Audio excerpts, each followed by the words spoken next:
ਸਤਿ ਸ੍ਰੀ ਅਕਾਲ ਜੀ। ਇਹ ਕਵਿਤਾ ਜਿਸ ਦਾ ਨਾਮ ਹੈ ਟੁਕੜੀ ਜੱਗ ਤੋਂ ਨਿਆਰੀ, ਇਸ ਨੂੰ ਲਿਖਿਆ ਹੈ ਭਾਈ ਵੀਰ ਸਿੰਘ ਹੋਰਾਂ ਨੇ ਅਤੇ ਇਹ 12ਵੀਂ ਜਮਾਤ ਦੀ ਕਵਿਤਾ ਭਾਗ ਵਿੱਚ ਆਪ ਜੀ ਨੂੰ ਲੱਗੀ ਹੈ। ਸੋ ਆਓ ਅੱਜ ਅਸੀਂ ਟੁਕੜੀ ਜੱਗ ਤੋਂ ਨਿਆਰੀ ਕਵਿਤਾ ਬਾਰੇ ਅਤੇ ਇਸ ਕਵਿਤਾ ਦੇ ਵਿੱਚ ਕੀ ਚੀਜ਼ ਦੱਸਣ ਦੀ ਕੋਸ਼ਿਸ਼ ਕੀਤੀ ਹੈ ਉਸ ਬਾਰੇ ਕੁਝ ਵਿਚਾਰਾਂ ਕਰਦੇ ਹਾਂ। ਸਕਰੀਨ ਦੇ ਉੱਪਰ ਜਿਹੜੀ ਤੁਸੀਂ ਖੂਬਸੂਰਤ ਫੋਟੋ ਵੇਖ ਰਹੇ ਹੋ, ਇਹ ਜੰਮੂ ਕਸ਼ਮੀਰ ਦੇ ਇਲਾਕੇ ਦੀ ਫੋਟੋ ਹੈ, ਜਿਸ ਵਿੱਚ ਸੁੰਦਰ ਝਰਨੇ ਵਿਖਾਈ ਦੇ ਰਹੇ ਹਨ, ਉੱਚੇ ਹਰੇ ਹਰੇ ਰੁੱਖ ਅਤੇ ਪਰਬਤ, ਅਤੇ ਬਿਲਕੁਲ ਪਿੱਛੇ ਤੁਸੀਂ ਦੇਖਦੇ ਹੋ ਕਿ ਬਰਫ਼ ਲੱਦੀਆਂ ਪਹਾੜੀਆਂ ਤੁਹਾਨੂੰ ਨਜ਼ਰੀ ਪੈ ਰਹੀਆਂ ਹਨ। ਸੋ ਜਿਹੜਾ ਕਸ਼ਮੀਰ ਹੈ, ਬਹੁਤ ਸਾਰੀਆਂ ਅਸੀਂ ਸਾਹਿਤਕ ਵੰਨਗੀਆਂ ਵਿੱਚ ਪੜ੍ਹਦੇ ਹਾਂ ਕਿ ਜੇਕਰ ਤੁਸੀਂ ਧਰਤੀ ਦੇ ਉੱਪਰ ਸਵਰਗ ਵੇਖਣਾ ਹੈ ਤਾਂ ਉਹ ਕਸ਼ਮੀਰ ਵਿੱਚ ਹੈ, ਜੇ ਤੁਸੀਂ ਦੁਨੀਆ ਦਾ ਸਵਰਗ ਦੇਖਣਾ ਹੈ ਤਾਂ ਉਹ ਕਸ਼ਮੀਰ ਹੈ। ਸੋ ਦੁਨੀਆ ਦੀਆਂ ਤਮਾਮ ਵੱਖੋ ਵੱਖਰੀਆਂ ਕੁਦਰਤੀ ਜੋ ਝਰਨੇ, ਕੁਦਰਤੀ ਪਰਬਤ, ਰੁੱਖ, ਸੋ ਕੁਦਰਤ ਦੀ ਵੰਨ ਸੁਵੰਨਤਾ ਇਸ ਜੰਮੂ ਕਸ਼ਮੀਰ ਇਲਾਕੇ ਵਿੱਚ ਵੇਖਣ ਨੂੰ ਮਿਲਦੀ ਹੈ। ਇੱਥੋਂ ਅਸੀਂ ਅਨਾਰ, ਦਾਖਾਂ, ਇਲਾਇਚੀ, ਲੌਂਗ, ਅਖਰੋਟ, ਬਦਾਮ, ਸੇਬ, ਅਨਾਰ ਅਤੇ ਪਤਾ ਨਹੀਂ ਜੋ ਵੀ ਸਾਡੀਆਂ ਇਹ ਲੱਗਦਾ ਕਿ ਲੋੜ ਦੀਆਂ ਬਹੁਤ ਮਹਿੰਗੀਆਂ ਅਤੇ ਬਹੁਤ ਹੀ ਤਾਕਤਵਰ ਚੀਜ਼ਾਂ, ਉਹ ਸਾਰੀਆਂ ਸਾਨੂੰ ਲਗਭਗ ਇਸ ਇਲਾਕੇ 'ਚੋਂ ਮਿਲਦੀਆਂ ਨੇ। ਕੇਸਰ ਦਾ ਜਿਹੜਾ ਫੁੱਲ ਆ ਬੇਟਾ, ਉਸ ਦੀਆਂ ਜਿਹੜੀਆਂ ਚੰਦ ਪੱਤੀਆਂ ਵੀ ਸਾਨੂੰ ਹਜ਼ਾਰਾਂ ਰੁਪਈਏ ਦੇ ਵਿੱਚ ਮਿਲਦੀਆਂ ਨੇ, ਕੇਸਰ। ਸੋ ਇੱਥੋਂ ਦੀ ਜਿਹੜੀ ਜ਼ਮੀਨ ਆ ਬੜੀ ਜ਼ਰਖੇਜ਼ ਜ਼ਮੀਨ ਆ, ਇੱਥੇ ਉਹ ਚੀਜ਼ਾਂ ਉਗਦੀਆਂ ਨੇ ਜੋ ਕਿਤੇ ਆਮ ਥਾਂ 'ਤੇ ਨਹੀਂ ਉਗਦੀਆਂ। ਸੋ ਇਹਨਾਂ ਦੇ ਇਹ ਬੀਜ ਕਿੱਥੋਂ ਆਏ, ਇਹ ਇਸ ਧਰਤੀ 'ਤੇ ਹੀ ਕਿਵੇਂ ਉੱਗੀਆਂ, ਇਸ ਚੀਜ਼ ਨੂੰ ਕਲਪਨਾ ਕਰਦੇ ਹੋਏ ਭਾਈ ਵੀਰ ਸਿੰਘ ਹੋਣਾ ਨੇ ਕਵਿਤਾ ਲਿਖੀ ਆ ਟੁਕੜੀ ਜੱਗ ਤੋਂ ਨਿਆਰੀ। ਸੋ ਇਸ ਕਵਿਤਾ ਨੂੰ ਪੜ੍ਹਨ ਤੋਂ ਪਹਿਲਾਂ ਅਸੀਂ ਥੋੜ੍ਹੀ ਜਿਹੀ ਇੱਕ ਵਿਚਾਰ ਕਰਦੇ ਹਾਂ। ਤੁਸੀਂ ਕਲਪਨਾ ਕਰੋ ਕਿ ਆਕਾਸ਼ ਦੇ ਵਿੱਚ ਜਿੱਥੇ ਇੱਕ ਐਸੀ ਦੁਨੀਆ ਜਿੱਥੇ ਸਰਬ ਲੋਕ ਹੈ, ਜਿੱਥੇ ਪਰੀਆਂ ਰਹਿੰਦੀਆਂ ਨੇ, ਕੁਦਰਤ ਦੀ ਦੇਵੀ ਰਹਿੰਦੀ ਆ। ਹੁਣ ਕਲਪਨਾ ਕਰਨੀ ਆ ਕਿ ਕੁਦਰਤ ਦੀ ਦੇਵੀ ਹੈ ਜਿਹੜੀ, ਉਹ ਵੰਨ ਸੁਵੰਨਤਾ ਵਾਲੇ ਜਿੱਥੇ ਬਹੁਤ ਖੂਬਸੂਰਤ ਮਾਹੌਲ ਆ, ਉਹ ਹੱਸ ਰਹੀ ਆ, ਉੱਥੋਂ ਦੀ ਦੁਨੀਆ ਦੇ ਵਿੱਚ ਬੈਠੀ ਆ।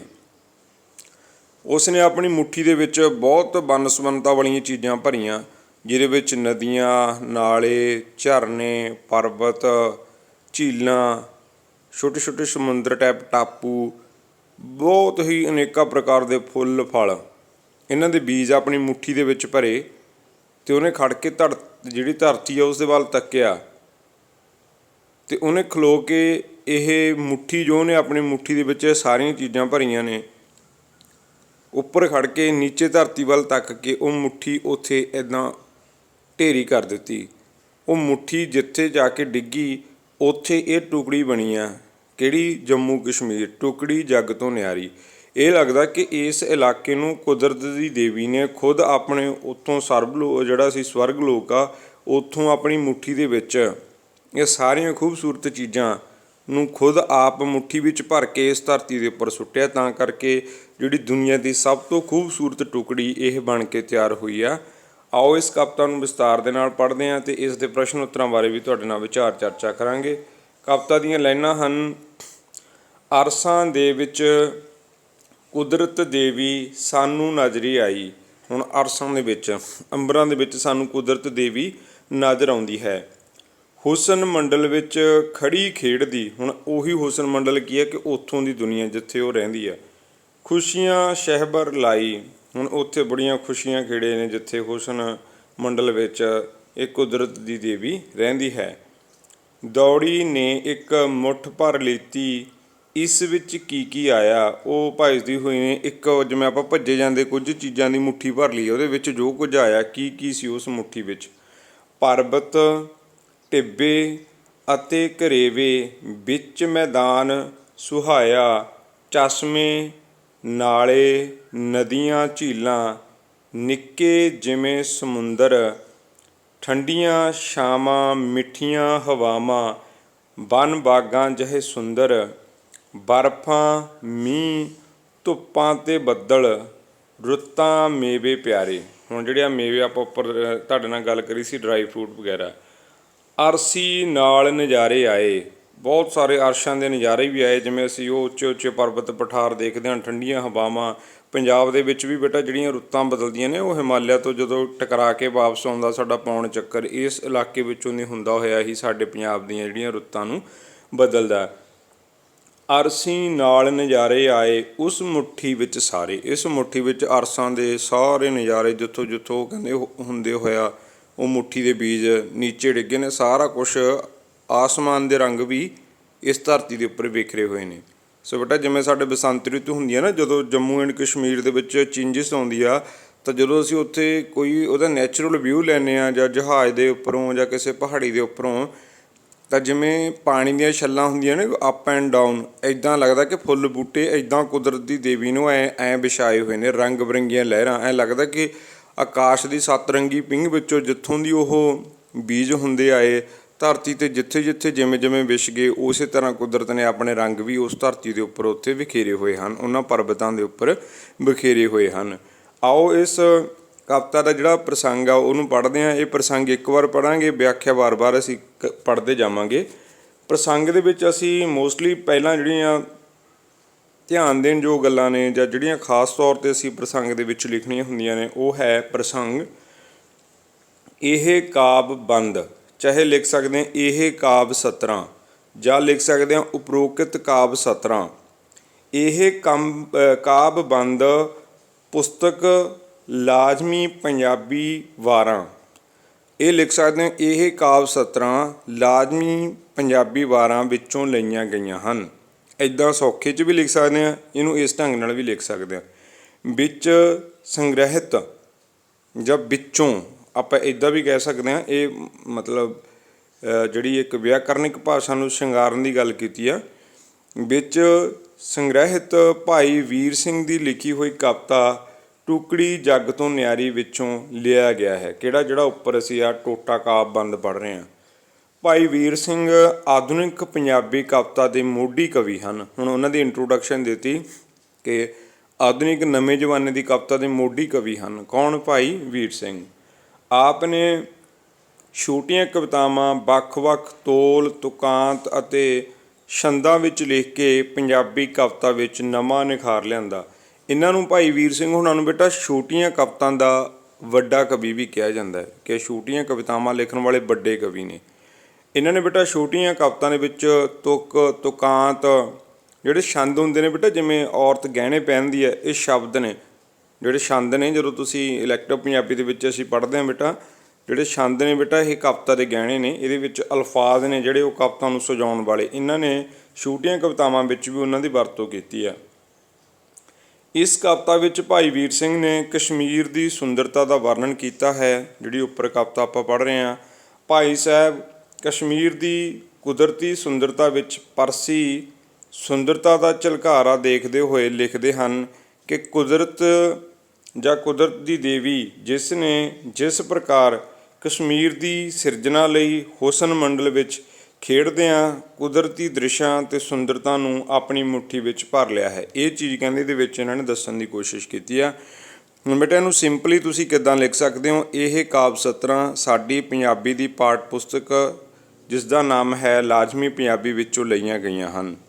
ਇਸ ਕਵਿਤਾ ਦਾ ਨਾਂ ਟੁਕੜੀ ਜੱਗ ਤੋਂ ਨਿਆਰੀ ਹੈ ਅਤੇ ਇਸ ਕਵਿਤਾ ਦੇ ਕਵੀ ਦਾ ਨਾਮ ਭਾਈ ਵੀਰ ਸਿੰਘ ਹੈ। ਇਸ ਕਵਿਤਾ ਵਿੱਚ ਉਹਨਾਂ ਨੇ ਟੁਕੜੀ ਜੱਗ ਤੋਂ ਨਿਆਰੀ ਕਸ਼ਮੀਰ ਬਾਰੇ ਆਪਣੇ ਵਿਚਾਰ ਪੇਸ਼ ਕੀਤੇ ਹਨ। ਇਹ ਬਿਲਕੁਲ ਸਿੰਪਲ ਢੰਗ ਹੈ ਬੇਟਾ, ਤੁਸੀਂ ਇੱਦਾਂ ਵੀ ਲਿਖ ਸਕਦੇ ਹੋ। ਆਓ ਇਸ ਕਵਿਤਾ ਦੀ ਵਿਆਖਿਆ ਪੜ੍ਹਦੇ ਹਾਂ। ਭਾਈ ਸਾਹਿਬ ਲਿਖਦੇ ਹਨ ਕਿ ਮੈਨੂੰ ਅਸਮਾਨਾਂ ਵਿੱਚ ਕੁਦਰਤ ਦੇਵੀ ਦਿਖਾਈ ਦਿੱਤੀ। ਉਹ ਆਕਾਸ਼ ਦੇ ਹੁਸਨ ਮੰਡਲ ਵਿੱਚ ਖੇਡ ਰਹੀ ਸੀ ਅਤੇ ਉਸਨੇ ਖੁਸ਼ੀਆਂ ਦੀ ਵਰਖਾ ਲਾਈ ਹੋਈ ਸੀ। ਉਸਨੇ ਦੌੜ ਕੇ ਹੁਸਨ ਮੰਡਲ ਵਿੱਚੋਂ ਇੱਕ ਮੁੱਠ ਭਰ ਲਈ। ਉਹ ਉੱਥੋਂ ਦੀ ਮਤਲਬ ਜਿਹੜਾ ਕੁਛ ਜੰਮੂ ਕਸ਼ਮੀਰ 'ਚ ਆ ਕਹਿੰਦੇ ਉੱਥੇ ਉਹ ਚੀਜ਼ਾਂ ਆਮ ਸੀ, ਮਤਲਬ ਉਹਨਾਂ ਸਾਰੀਆਂ ਚੀਜ਼ਾਂ ਦੀ ਇੱਕ ਮੁੱਠ ਭਰ ਲਈ। ਇਸ ਮੁੱਠ ਵਿੱਚ ਪਰਬਤ, ਟਿੱਬੇ, ਘਾਹ ਦੇ ਸੋਹਣੇ ਮੈਦਾਨ, ਚਸ਼ਮੇ, ਨਾਲੇ, ਨਦੀਆਂ, ਨਿੱਕੇ ਸਮੁੰਦਰਾਂ ਵਰਗੀਆਂ ਝੀਲਾਂ, ਠੰਡੀਆਂ ਛਾਵਾਂ, ਮਿੱਠੀਆਂ ਹਵਾਵਾਂ, ਬਾਗਾਂ ਵਰਗੇ ਸੋਹਣੇ ਜੰਗਲ, ਮੀਂਹ, ਧੁੱਪਾਂ, ਬੱਦਲ, ਰੁੱਤਾਂ ਦੇ ਪਿਆਰੇ ਮੇਵੇ, ਇਹਨਾਂ ਦੇ ਨਾਲ ਹੀ ਉਸ ਮੁੱਠੀ ਵਿੱਚ ਸਾਰੇ ਅਸਮਾਨੀ ਨਜ਼ਾਰੇ ਵੀ ਆ ਗਏ। ਇਹ ਜਿਹੜੇ ਕਹਿੰਦੇ ਮੁੱਠੀ ਭਰੀ ਸੀ, ਇਹਦੇ ਵਿੱਚ ਇਹ ਸਾਰੀਆਂ ਚੀਜ਼ਾਂ ਹੀ ਉਸਨੇ ਨੀਚੇ ਸੁੱਟੀਆਂ। ਦੇਖੋ ਕਿਵੇਂ ਸੁੱਟੀਆਂ, ਕੀ ਸੀ ਉਹ ਅਗਲੇ ਪੈਰੇ ਦੇ ਵਿੱਚ ਪੜ੍ਹਦੇ ਹਾਂ। ਸੋਹਣੀ ਨੇ ਅਸਮਾਨ ਖੜੋ ਕੇ, ਧਰਤੀ ਵੱਲ ਤਕਾ ਕੇ। ਹੁਣ ਉਹ ਸੋਹਣੀ ਆ, ਮਤਲਬ ਕੁਦਰਤ ਦੀ ਦੇਵੀ ਉੱਪਰ ਖੜੀ ਹੈ, ਉਹਨੇ ਧਰਤੀ ਵੱਲ ਤੱਕਿਆ। ਇਹ ਮੁੱਠੀ ਖੋਲ੍ਹੀ ਤੇ ਸੁੱਟਿਆ ਸਭ ਕੁਝ ਹੇਠ ਤਕਾ ਕੇ। ਇਹ ਮੁੱਠੀ ਖੋਲ੍ਹੀ ਤੇ ਸਾਰਾ ਕੁਝ ਨੀਚੇ ਵੱਲ ਤੱਕ ਕੇ ਸੁੱਟ ਦਿੱਤਾ। ਜਿਸ ਥਾਵੇਂ ਧਰਤੀ 'ਤੇ ਆ ਕੇ ਇਹ ਮੁੱਠ ਡਿੱਗੀ ਸਾਰੀ, ਉਸ ਥਾਂ ਕਸ਼ਮੀਰ ਬਣ ਗਿਆ ਟੁਕੜੀ ਜੱਗ ਤੋਂ ਨਿਆਰੀ। ਕਹਿੰਦੇ ਜੋ ਉਸ ਕੁਦਰਤ ਦੀ ਦੇਵੀ ਨੇ ਉੱਪਰੋਂ ਖੜ ਕੇ ਧਰਤੀ 'ਤੇ ਸੁੱਟਿਆ ਸੀ, ਉਸ ਜਗ੍ਹਾ 'ਤੇ ਜਿੱਥੇ ਉਹ ਸਾਰਾ ਕੁਝ ਡਿੱਗਿਆ, ਉੱਥੇ ਕਿਹੜੀ ਬਣ ਗਿਆ? ਜੰਮੂ ਐਂਡ ਕਸ਼ਮੀਰ। ਜਿਹੜਾ ਅਸੀਂ ਗੱਲ ਕਰਦੇ ਹਾਂ ਐਂਡ ਵਾਲਾ ਸ਼ਬਦ, ਮੈਂ ਇਹ ਭਾਰਤ ਵੰਡ ਤੋਂ ਬਾਅਦ ਬਣ ਗਿਆ। ਹੁਣ ਉੱਥੇ ਇਹ ਕਸ਼ਮੀਰ ਨਾਂ ਦੀ ਟੁਕੜੀ ਜੱਗ ਤੋਂ ਨਿਆਰੀ ਬਣ ਗਈ। ਅੱਗੇ ਬੇਟਾ ਪ੍ਰਸੰਗ ਉਵੇਂ ਹੀ ਲਿਖਣਾ। ਇਹ ਕਾਵਿ ਸਤਰਾਂ ਜਾਂ ਇਹ ਕਾਵਿਬੰਦ, ਇਹ ਕਾਵਿ ਟੋਟਾ ਸਾਡੀ ਪੰਜਾਬੀ ਦੀ ਲਾਜ਼ਮੀ ਪੰਜਾਬੀ ਪਾਠ ਪੁਸਤਕ ਵਿੱਚੋਂ ਭਾਈ ਵੀਰ ਸਿੰਘ ਜੀ ਦੀ ਕਵਿਤਾ ਟੁਕੜੀ ਜੱਗ ਤੋਂ ਨਿਆਰੀ ਵਿੱਚੋਂ ਲਿਆ ਗਿਆ ਹੈ। ਇਸ ਕਵਿਤਾ ਵਿੱਚ ਭਾਈ ਵੀਰ ਸਿੰਘ ਟੁਕੜੀ ਜੱਗ ਤੋਂ ਨਿਆਰੀ ਕਸ਼ਮੀਰ ਦੀ ਸੁੰਦਰਤਾ ਬਾਰੇ ਗੱਲਬਾਤ ਕਰਦੇ ਹਨ। ਇੱਦਾਂ ਵੀ ਬੇਟਾ ਲਿਖ ਸਕਦੇ ਹੋ ਘੱਟ ਸ਼ਬਦਾਂ 'ਚ, ਇਹਨੂੰ ਪੜ੍ਹ ਕੇ ਵੀ ਲਿਖ ਸਕਦੇ ਹੋ ਜੋ ਤੁਹਾਡੇ ਨਾਲ ਜਾਣਕਾਰੀ ਉੱਪਰ ਸ਼ੇਅਰ ਕੀਤੀ ਆ। ਆਓ ਇਹਦੀ ਵਿਆਖਿਆ ਪੜ੍ਹਦੇ ਹਾਂ। ਵਿਆਖਿਆ। ਭਾਈ ਵੀਰ ਸਿੰਘ ਲਿਖਦੇ ਹਨ ਕਿ ਸੋਹਣੀ ਮੁਟਿਆਰ ਬਣੀ, ਕੁਦਰਤ ਨੇ ਅਸਮਾਨ ਵਿੱਚ ਖੜੀ ਹੋ ਕੇ ਧਰਤੀ ਵੱਲ ਤੱਕਿਆ। ਉਸਨੇ ਹੇਠਾਂ ਵੱਲ ਵੇਖ ਕੇ ਉਹ ਮੁੱਠ ਖੋਲ੍ਹੀ ਜਿਸ ਵਿੱਚ ਉਸਨੇ ਹੁਸਨ ਮੰਡਲ ਵਿੱਚੋਂ ਕੁਦਰਤੀ ਨਜ਼ਾਰੇ ਭਰੇ ਸਨ। ਇਸ ਤਰ੍ਹਾਂ ਉਸਨੇ ਸਭ ਕੁਝ ਹੇਠਾਂ ਸੁੱਟ ਦਿੱਤਾ। ਭਾਰਤ ਵਿੱਚ ਜਿਸ ਥਾਂ ਇਹ ਸਾਰੀ ਮੁੱਠੀ ਆ ਕੇ ਡਿੱਗੀ, ਉੱਥੇ ਕਸ਼ਮੀਰ ਬਣ ਗਿਆ। ਹੁਣ ਕਸ਼ਮੀਰ ਵਿੱਚ ਕੀ ਕੁਝ ਹੈ ਬੇਟਾ? ਉਹਦੀ ਖੂਬਸੂਰਤੀ ਦੀ ਗੱਲ ਅਗਲੇ ਸ਼ਬਦਾਂ ਵਿੱਚ ਕਰਦੇ ਹਾਂ। ਉੱਥੇ ਪਰਬਤ, ਟਿੱਬੇ, ਘਾਹ ਦੇ ਸੋਹਣੇ ਮੈਦਾਨ, ਚਸ਼ਮੇ, ਨਾਲੇ, ਨਦੀਆਂ, ਨਿੱਕੇ ਸਮੁੰਦਰਾਂ ਵਰਗੀਆਂ ਝੀਲਾਂ, ਠੰਡੀਆਂ ਛਾਵਾਂ, ਮਿੱਠੀਆਂ ਹਵਾਵਾਂ, ਬਾਗਾਂ ਵਰਗੇ ਸੋਹਣੇ ਜੰਗਲ, ਮੀਂਹ, ਧੁੱਪਾਂ, ਬੱਦਲਾਂ ਨਾਲ ਭਰਪੂਰ ਜੱਗ ਵਿੱਚ ਸਭ ਤੋਂ ਨਿਆਰੀ ਧਰਤੀ ਦੀ ਟੁਕੜੀ ਹੈ। ਉੱਥੇ ਇਹ ਚੀਜ਼ ਬਣ ਗਈ। ਅਗਲੇ ਸ਼ਬਦ ਹਨ ਬੇਟਾ, ਉਹਨਾਂ ਨੂੰ ਪੜ੍ਹਦੇ ਹਾਂ। ਹੈ ਧਰਤੀ ਪਰ ਸ਼ੋਹ ਅਸਮਾਨੀ, ਹੈ ਧਰਤੀ ਪਰ ਸ਼ੋਹ ਅਸਮਾਨੀ, ਸੁੰਦਰਤਾ ਵਿੱਚ ਲਿਸ਼ਕੇ। ਇਹ ਹੈਗੀ ਤਾਂ ਧਰਤੀ ਆ, ਐਂ ਲੱਗਦਾ ਕਿ ਇਹਨੂੰ ਅਰਸ਼ਾਂ ਦੀ ਸ਼ੋਅ ਪ੍ਰਾਪਤ ਹੋਵੇ। ਜਿਵੇਂ ਤੁਹਾਨੂੰ ਦੱਸਿਆ ਬੇਟਾ 7 ਰੰਗ ਕੁਦਰਤ ਦੇ, ਲੱਗਦਾ ਕਿ ਇਸ ਜਰਖੇਜ਼ ਜ਼ਮੀਨ ਵਿੱਚ ਕਸ਼ਮੀਰ ਵਿੱਚ ਹੀ ਸਮਾਏ ਹੋਏ ਹਨ। ਧਰਤੀ ਦੇ ਰਸ ਸਵਾਦ ਨਜ਼ਾਰੇ, ਰਮਜ ਅਰਸ਼ ਦੀ ਕਸ਼ਕੇ। ਹੁਣ ਇਹ ਲੱਗਦਾ ਹੈ ਕਿ ਧਰਤੀ ਦੇ ਉੱਪਰ ਜਿਹੜੇ ਸੁੰਦਰ ਨਜ਼ਾਰੇ ਨੇ, ਇਹ ਕੋਈ ਬਿਸਮਾਦੀ ਆਨੰਦ ਹੈ। ਜਿਹੜੇ ਬੱਚੇ ਬੇਟਾ ਕਦੇ ਵੀ ਆਪਾਂ ਗਰਾਊਂਡ ਲੈਵਲ 'ਤੇ ਰਹਿਣ ਵਾਲੇ ਜਦੋਂ ਪਹਾੜਾਂ ਦੇ ਵਿੱਚ ਜਾਂਦੇ ਹਾਂ ਨਾ, ਉਹ ਮਨ ਨੂੰ ਬਹੁਤ ਸੁਹਾਵਣਾ ਲੱਗਦਾ ਉੱਥੋਂ ਦਾ ਵਾਤਾਵਰਨ। ਇਸੇ ਤਰ੍ਹਾਂ ਹੀ ਬੇਟਾ ਜੰਮੂ ਕਸ਼ਮੀਰ ਦੀ ਸੁੰਦਰਤਾ ਹੈ। ਵਿਆਖਿਆ ਦੇ ਵਿੱਚ ਪੜ੍ਹਦੇ ਹਾਂ। ਭਾਈ ਸਾਹਿਬ ਲਿਖਦੇ ਹਨ ਕਿ ਕਸ਼ਮੀਰ ਭਾਵੇਂ ਧਰਤੀ ਦਾ ਟੁਕੜਾ ਹੀ ਹੈ, ਪਰ ਆਪਣੇ ਅਦੁੱਤੀ ਹੁਸਨ ਕਰਕੇ, ਜਿਹੜਾ ਤੁਹਾਡੇ ਮਨ ਨੂੰ ਸਕੂਨ ਮਹਿਸੂਸ ਕਰਵਾਉਂਦਾ, ਉਸ ਹੁਸਨ ਕਰਕੇ, ਉੱਥੋਂ ਦੀ ਖੂਬਸੂਰਤੀ ਕਰਕੇ ਇਸ ਨੂੰ ਅਸਮਾਨੀ ਸ਼ੋਅ ਲੱਗੀ ਪ੍ਰਤੀਤ ਹੁੰਦੀ ਹੈ। ਇਸ ਵਿੱਚ ਅਰਸ਼ਾਂ ਦੀ ਸੁੰਦਰਤਾ ਲਿਸ਼ਕਦੀ ਹੈ। ਧਰਤੀ ਦੇ ਰਸ ਤੇ ਸਵਾਦ ਨਾਲ ਭਰੇ ਇਸ ਦੇ ਨਜ਼ਾਰਿਆਂ ਵਿੱਚੋਂ ਕਿਸੇ ਅਸਮਾਨੀ ਭੇਦ ਦਾ ਅਨੁਭਵ ਪ੍ਰਾਪਤ ਹੁੰਦਾ ਹੈ।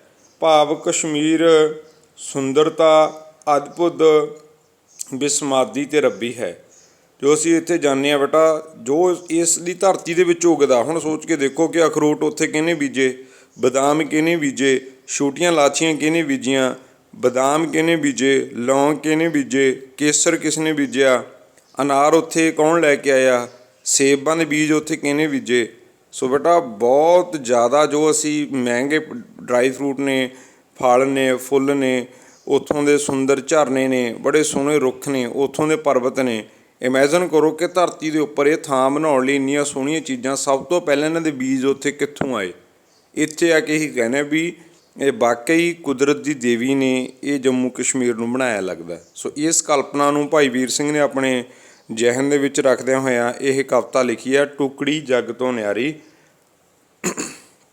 ਆਓ ਇਸ ਕਵਿਤਾ ਨਾਲ ਸੰਬੰਧਿਤ ਕੁਝ ਜਿਹੜੇ ਪ੍ਰਸ਼ਨ ਉੱਤਰ ਨੇ ਉਹਨਾਂ ਬਾਰੇ ਵੀ ਵਿਚਾਰ ਚਰਚਾ ਕਰਦੇ ਹਾਂ। ਵਸਤੂਨਿਸ਼ਟ ਪ੍ਰਸ਼ਨ। ਟੁਕੜੀ ਜੱਗ ਤੋਂ ਨਿਆਰੀ ਕਵਿਤਾ ਦੇ ਕਵੀ ਦਾ ਨਾਂ ਲਿਖੋ। ਭਾਈ ਵੀਰ ਸਿੰਘ। ਤੁਹਾਡੀ ਪਾਠ ਪੁਸਤਕ ਵਿੱਚ ਸ਼ਾਮਲ ਭਾਈ ਵੀਰ ਸਿੰਘ ਦੀ ਕਵਿਤਾ ਦਾ ਨਾਂ ਦੱਸੋ। ਟੁਕੜੀ ਜੱਗ ਤੋਂ ਨਿਆਰੀ।